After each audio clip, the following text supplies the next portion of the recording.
దేవుని జ్ఞానము లేనప్పుడు జనములు నశించిపోతారు. కానీ ఈరోజు సంఘాలు ఏం చేస్తున్నాయి చూడండి, సత్యాన్ని విస్మరిస్తున్నాయి. సంఘము సత్యమునకు స్తంభమును ఆధారమునై ఉన్నది అన్నాడు. అంటే సత్యం అనేది ఈ సమాజంలో నిలబడాలి. ఎందుకంటే సత్యము లేకపోతే సమాజం ఏమవుతుందో మొదటి మాటల్లో మీకు చెప్పాను. ఈ ప్రపంచం ఏమవుతుందో చెప్పాను. సత్యమును విస్మరించిన జనులు నాశనం అయిపోతున్నారు. ప్రపంచం నాశనానికి వెళ్ళిపోతుంది. దేవుడు వారితో వ్యాజ్యమాడుతున్నాడు. ఈ ప్రపంచం కాపాడబడాలంటే ప్రపంచంలో ఏముండాలి? సత్యం ఉండాలి.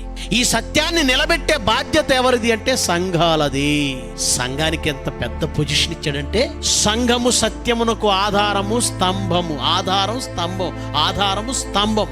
జాగ్రత్తగా మీరు ఆలోచిస్తేనండి, స్తంభం లేనప్పుడు స్లాబ్ కూలిపోతుంది. ఇది మీకు అర్థమైతే, సంఘము సత్యం కోసం నిలబడకపోతే ఈ సమాజంలో సత్యం కూడా కనుమరుగవుతుంది.